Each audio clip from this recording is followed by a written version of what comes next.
Doutor Vini, nosso querido Ken, estamos esperando ansiosos por esse momento. As nossas churunês querem saber.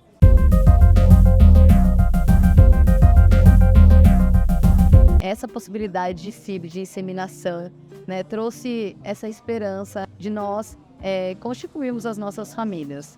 Mas, ao mesmo tempo, a questão financeira faz com que muitas pessoas desistam de ter um bebê, acham que nunca vão poder. Pouco se fala que existem outras alternativas. Você vai liberar isso pra gente? Que eu vou liberar.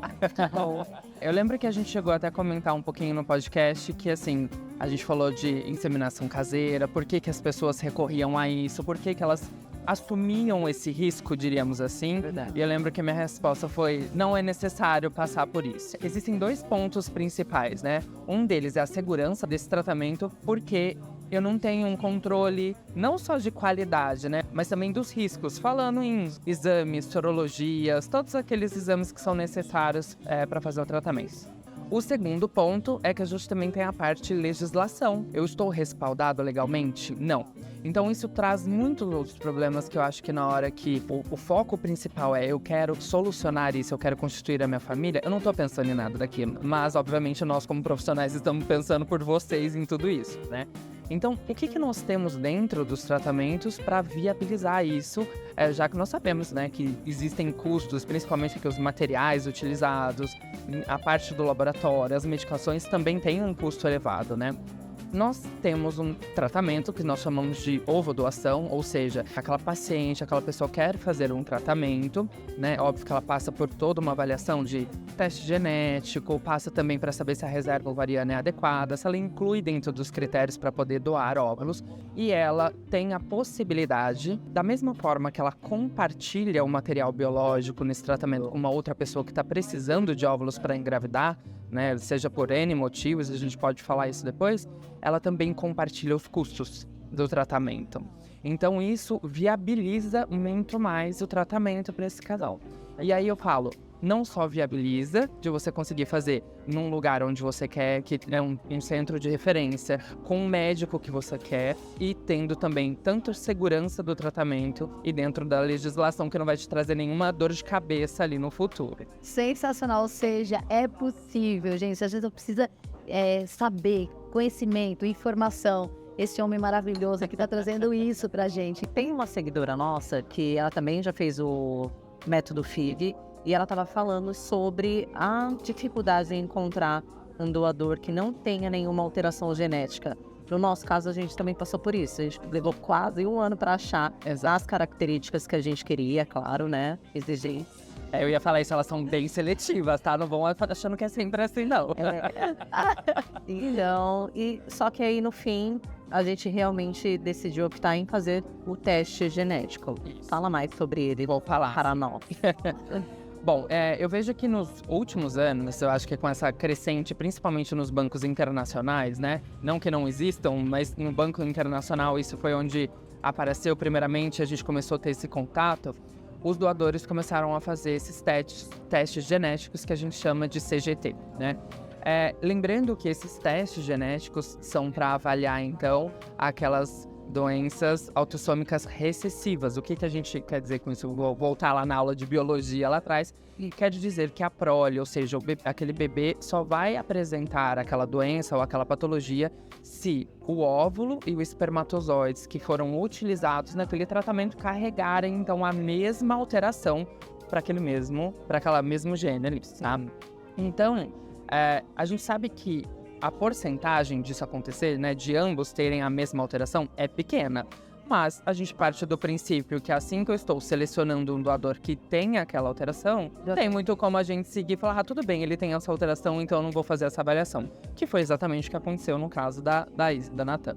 Então, a partir do momento que eu tenho um teste genético de um doador com essa alteração, a gente acaba, então, fazendo também o teste da paciente para a gente poder fazer um matching genético, diríamos assim, e saber se a gente está minimizando os riscos de ter aquela doença. Não é sempre que isso vai acontecer. Claro, no caso de vocês, o doador que vocês tinham selecionado, então, tinha essa alteração, por isso a gente seguiu dessa forma, tá?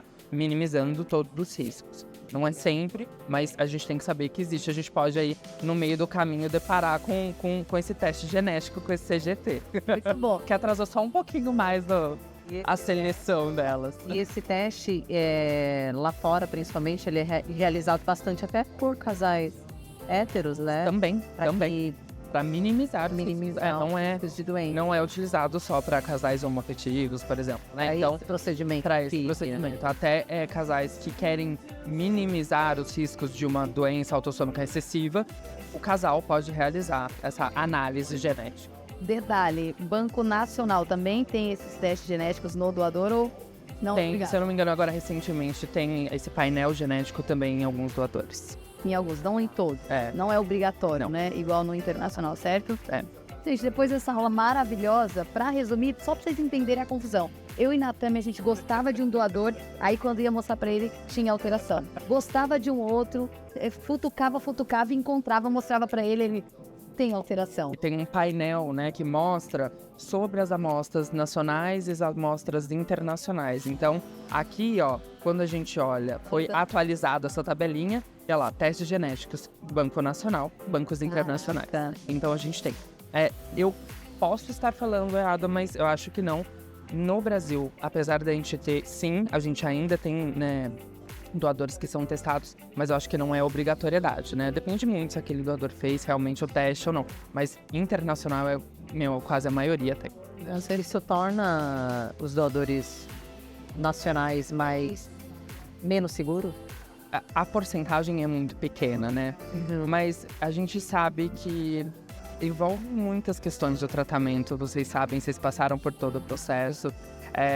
Medos, inseguranças, o fato de querer minimizar. Eu lembro que foi uma das primeiras coisas que a Isa me falou, né? E não é questão de a gente estar procurando um bebê perfeito, não. É querendo minimizar os riscos de ter alguma alteração genética. E foi isso que a gente fez, né? Então, eu já vi casais que falam, ai, doutor, eu sei que a porcentagem é baixa e eu não vou. Então, a gente tem que lembrar que antes não existiam esses testes, né? Então, ainda bem que essa porcentagem é baixa, mas é claro que se eu quero minimizar ao máximo, eu tenho disponível, diríamos assim, essa técnica a mais para ser utilizada, né? Como sempre, na reprodução, várias coisas vão desenvolvendo e novidades vão aparecendo. Essa, obviamente, é uma delas. Quem tem fé vai com tudo e vai sem medo. Agora, quem é mais cauteloso, quem é meio encanado, gente, já faz logo esse teste genético, porque a gente penou tanto. Porque, fala sério, os que são geneticamente perfeitos, que não tem nenhum defeito, todo mundo já pega. E é uma briga, todo mundo quer pegar, já não sobra. Então, assim, Tammy Shrews fez o teste. Essa mulher é perfeita, não tinha uma alteração genética, então no final das contas a gente podia escolher qualquer doador que não teria nenhum problema. Porque, só pra resumir de novo, se ela tiver, só vai se desenvolver, assim que fala, essa alteração, só pode se desenvolver no bebê se os dois tiverem a mesma alteração genética, Natami e doador. Existem milhares de alterações. Existem painéis com 200 e poucas, 500 e poucas, 2.000 doenças, então existem vários painéis, né? Faz o teste. Melhor, mais segura. 80% das perguntas que a gente recebeu se baseavam nessa daqui, ó. Tem como o bebê ter a genética das duas? Por quê? Pra mim, pra Natami, foi muito tranquilo isso. Pra gente não faz diferença nenhuma. Tanto faz se fosse a genética dela, se fosse a minha. É nosso bebê, a gente amar de qualquer jeito. Mas eu entendo e respeito muito, porque imagina, eu e a Natami aqui, eu quero ter um bebê, eu quero ter a minha genética. Ela, eu também quero ter a minha. E agora? E agora? Quem vai abrir mão disso? É uma encruzilhada, sei lá. Não é uma encruzilhada. Eu acho que isso é muito legal.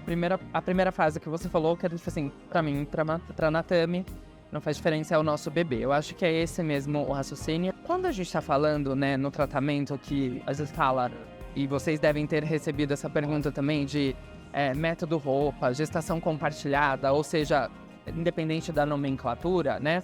Nós estamos falando nesse tipo de tratamento em que uma paciente fez a coleta dos óvulos, fertilizou, formou o embrião e transferiu no útero da outra parceira. Nós devemos lembrar que, assim, pela vivência, assim, o que eu vejo é o que a grande maioria acaba optando, e a gente sabe que se a gente for fazer esse teste, eu vou saber que o óvulo veio da parceira tal, né? Mas nós sabemos que durante o período de desenvolvimento embrionário, ou seja, do período intrauterino, as ativações ou inativações da expressão daqueles genes, daquele bebê, daquele indivíduo, vai depender da vivência daquela paciente que está gestando. Ou seja, então, você obviamente influencia nessa expressão ou não expressão de alguns determinados genes de acordo com aquele período intraútero ali de desenvolvimento do embrião, que é o que nós chamamos de epigenética. Então, claro que vai ter uma influência daquela mãe que está, né, gestando sobre esse embrião. Mas dizer estilo de vida, estresse ou não, tudo, né, que a gente sabe que acontece durante o período da gestação. Então, isso é muito importante. O que eu vejo, se você... como você disse, para vocês isso não era importante, é o bebê de vocês. Mas para quem leva isso em consideração, eu quero ter, por exemplo, 2 bebês e os 2 têm que ter pelo menos a genética do óvulo de uma da outra. Eu já tive pacientes que fizeram isso. As 2 fizeram um tratamento. As 2 congelaram os embriões. E aí optaram que uma ia transferir o embrião de um e a outra ia transferir o embrião da outra. As 2 engravidaram ao mesmo tempo. Exatamente. Então, assim, aí eu sei que eu tenho um embrião, né? Se eu for lá depois fazer um teste genético, eu sei que vai carregar o genética do óvulo de uma e da outra, mas que elas acabaram engravidando com o óvulo da parceira, tá? Em vez de é como se fossem gêmeos, mas Exatamente. cada um é gerando um. Exatamente. Vocês devem lembrar, na primeira consulta eu falo que eu tento sempre primeiro identificar qual é a dinâmica daquele casal. Eu tenho casais que vão lá e falam, olha, eu nunca imaginei, não vou fazer esse tratamento, ela que vai fazer tudo. Tem um casal que vão lá e as 2 querem fazer, igual eu falei, querem congelar embriões e no futuro as 2 querem engravidar utilizando o óvulo da outra. Então, assim, o tratamento, ele é individualizado. Não é só individualizado em medicação. Também, assim, principalmente, né, no que eu tenho de expectativa, do que a gente imagina ali da nossa constituição de família, né? E, obviamente, a gente tem que avaliar da parte médica o que também é viável, né? Será que, por exemplo, às vezes uma das parceiras tem 42 anos e às vezes eu não consigo identificar o embrião geneticamente normal devido ao fator idade? Tudo isso tem que ser levado em consideração. Então, tem que avaliar cada um dos casos. Muito bom. A gente tava conversando em off que antigamente podia, né? Que eu tenho uma amiga que ela tem gêmeos e colocou um óvulo no embrião, né? Com o óvulo dela e com o óvulo da parceira e os 2 vingaram. É isso. Mas não pode mais. A gente teve uma atualização, né, nas resoluções, igual eu disse, do Conselho Federal de Medicina, que é o que acaba, assim, ditando tudo como vai funcionar todos os tratamentos de reprodução assistida. E a explicação da forma que está escrito lá é para que a gente tenha uma rastreabilidade, né? Então, assim, como eu disse, obviamente o CFM também pensa em toda a parte de segurança. Aí se eu tenho, por exemplo, uma alteração, né, uma má formação, infelizmente algo do tipo que a gente precisa ter essa rastreabilidade durante o período gestacional, isso acaba, diríamos assim, dificultando um pouco. Mas o que eu sempre falo, e assim, eu lembro que quando teve essa transição, né, da resolução aí, eu tinha pacientes que estavam em tratamento, que elas ficaram, obviamente, mega decepcionadas com isso. Mas eu falei, calma, tá tudo bem, então a gente pode... nada vai impedir de eu transferir aquele embrião no momento e no futuro eu transferir um embrião, por exemplo, que foi fertilizado com o óvulo da outra parceira. Então, eu só não posso transferir no mesmo momento, até para que a gente tenha essa rastreabilidade, conforme coloca o Conselho Federal de Medicina. Eu só gostaria de deixar bem claro que isso não é só para casais homoafetivos também. Quando eu estou, por exemplo, falando, né, de parceiros ou doadores distintos, em que eu tenho, diríamos assim, mais de uma carga genética misturada ali no momento, eu não posso transferir. Então, isso não é só para casais homoafetivos femininos. Que fique isso muito bem claro. Entenderam? De uma forma geral. Exatamente. Sobre a escolha do sexo, do gênero e se podemos escolher por gêmeos ou não. Tá. Característica, olho, tudo, né? Tá. A galera quer saber se vai montar. Você pode montar. Primeira coisa, né? Em relação a escolher características, eu vou responder os 2 de uma vez. A resposta é não, tá bom? Tanto simples e objetivo. Assim, e objetivo. Tipo assim, tanto características quanto o sexo, né? Isso não é permitido pela lei, pela resolução. E aí eu acho que a gente entra numa parte meio ética, bioética do negócio, que é até legal a gente trazer isso na mesma conversa, que diferente do painel genético em que estou minimizando os riscos, né, de uma alteração genética naquele embrião, eu estou selecionando características porque eu quero montar aquele ser humano. Então isso vai contra todas as nossos princípios, diríamos assim. A gente chama isso de eugenia, né? Então eu tô como se selecionando um ser humano perfeito, que não é para isso que as técnicas foram desenvolvidas, não é isso que a gente quer, né? Então eu acho que quando a gente fala de uma boa aplicabilidade da ciência ali pra gente minimizar riscos, aí eu acho que tá tudo perfeito, né? Mas tanto sexo quanto características... Brincar de Deus. Exatamente. E o gemelar? Lembrando que o nosso foco principal ali é a felicidade de constituir uma família, exatamente como você falou, não é ficar brincando de Deus ali, ficar manipulando essas coisas, né? Em relação a gêmeos, essa também é uma das perguntas assim... Sim, bem grandão. Mas... Sim, bem... A outra não, essa é sim. Eu vou falar assim. Essa, vocês têm a possibilidade de escolher transferir 2 embriões. Mas o que eu explico não é porque eu coloquei esses 2 embriões que eu necessariamente vou ter uma gestação gemelar evolutiva. Ter gêmeos, aí, meu filho, aqui, ó, você vai ter que ficar fazendo uma oração lá, pedindo pra Deus, pra que realmente seja gêmeos. Mas, aí vocês vêm passar em consulta comigo, eu vou falar um pouquinho dos riscos da gestação gemelar, aí vocês vão ver que vocês vão transferir um embrião igual a... E a apaixonante, a consulta com ele é sensacional, mas é esse sim que eu falei, esse sim grandão, porque eu e a Natami, gente, isso é muito individual. Eu e a Natami nunca quisemos ter gêmeos, nunca tivemos essa vontade. Então, a gente assumiu esse risco de transferir um embrião, mas nem todo mundo tem essa coragem, né? Ainda assim, com um embrião, se o papai do céu quiser. Ah, não, aí tudo bem. É verdade. Ali o amor, ali o negócio... As chances são bem menores. São bem menores, mas ainda pode acontecer. Ainda pode, mas aí, nossa, não teria nem o que contestar. A vontade de Deus pra gente é uma lei, aqui não tem nem discussão. Nós tivemos apenas um embrião e a nossa tentativa foi de primeira. E, ó, graças a ele a gente conseguiu. Mas não é comum, né? Sim. Foi sorte da nossa parte ou existem algumas características, algumas coisas, né, que facilitaram isso? Tem uma característica muito forte de vocês que eu sempre elogiei, que é a fé de vocês. E a espiritualidade de vocês, é verdade. E eu sempre falei isso pra vocês desde o começo, e vocês sabem que eu acredito muito, eu acho que isso faz diferença não só no quesito tratamento, mas no questão vida, né? Mas saindo um pouco dessa parte, indo pra parte técnica, né? A gente, lembrando, obviamente, vocês já colocaram essas cartas na mesa, então eu posso falar. A gente fez a análise genética desse embrião, né? Não estou dizendo que assim, só porque eu fiz a análise genética desse embrião eu tô aumentando as chances de engravidar. Não é isso. Mas a gente sabe que aquele embrião tem uma maior chance de implantação porque tem uma carga genética considerada dentro da normalidade. Então tem um número de cromossomos dentro da normalidade, então ele tem uma maior chance ali de uma gestação evolutiva. Já que nós sabemos que a maior causa ali de perda gestacional, ou seja, mesmo de abortamento ali no primeiro trimestre, e até mesmo daquele embrião não se implantar e não se desenvolver adequadamente, a maior porcentagem é por causa de alteração genética. Então diríamos que a gente fez essa avaliação desse embrião, então a gente sabia que ele tinha um maior potencial. Então eu diria que a gente se cercou tecnicamente e também espiritualmente. Então foi o que deu sucesso. Nossa, foi mesmo. Foi. Pra você até falar as mamães que estão assistindo, as futuras mamães, né? As mulheres que querem engravidar. A idade da Natami, você falou que é uma das melhores, né? Pra engravidar. Isso. 33 anos, idade de Cristo. Jovem. Jovemzinha. Mas isso também me impede das que têm uma idade mais avançada, né? Com toda essa tecnologia. Às vezes, por essa idade, tem que tentar mais vezes, mas...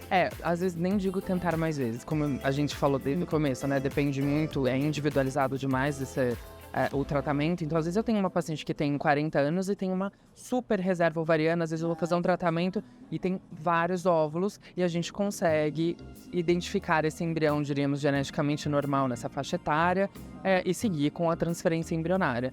Então, realmente, a gente vai ter que avaliar cada um desse caso para a gente poder traçar ali o nosso caminho a ser percorrido durante o tratamento. Muito bom. Para finalizar, uma das perguntas que a gente recebeu nem é para você, é para nós. E eu quero finalizar desta maneira, perguntando como foi que nós fizemos a escolha da clínica do nosso médico. Nós nos apaixonamos por ele e um dos fatores que nos encantou foi a sua fé. você não ser o médico só da ciência, mas sim também da espiritualidade.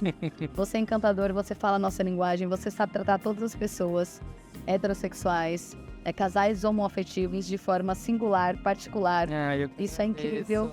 Você tem uma história linda. A gente percebe que você não é só aquela coisa técnica. Você não tá ali para ser um médico de reprodução assistida. Você usa o dom que Deus te deu para realizar um dos maiores sonhos que a maioria das pessoas tem, que é construir uma família. Obrigado. Então, muito obrigada, a gente te ama. Eu que agradeço. Não é à toa que você acaba entrando pra família, se tornando amigo. Obviamente, falando eu fico obviamente muito emocionado e fico muito feliz por vocês terem me escolhido por tudo isso, mas eu prezando também, assim, pela parte técnica e como vocês falaram da Clínica Originária, que é um lugar que, assim, que eu tenho muito orgulho de trabalhar e fazer parte da equipe. E zelando, diríamos assim, pela parte técnica, é um lugar que eu olho e falo, ufa, estão em boas mãos quando os embriões estão lá no laboratório, né? Então, assim, a estrutura que a gente teve toda também, obviamente, e assim, vocês lembram das meninas ligando e falando pra vocês da evolução dos embriões e tendo todo esse cuidado. Eu acho que eu fico muito feliz, obviamente, eu sempre falo isso, né? Cada paciente vai se identificar com o médico que tem que identificar, né? Então, isso é o mais importante. Às vezes eu não consiga, talvez, suprir as necessidades de alguma outra pessoa por algum motivo, mas acho que isso que é importante, ter esse elo, assim, de ligação entre os pacientes e a gente saber que a gente está ali num lugar onde a gente pode confiar que o melhor ali dentro da parte técnica está feita não só da parte médica, mas também dentro do laboratório para a gente conseguir atingir esse resultado maravilhoso. Deu match no primeiro dia. Deu. Mas que bom que você escolheu a Originária, porque nós somos completamente apaixonados por aquela equipe, por cada uma das meninas, elas são espetaculares. É um atendimento realmente, assim, Diferenciado. dos deuses, diferenciado. Vocês vão lá. Obrigada. Beijo.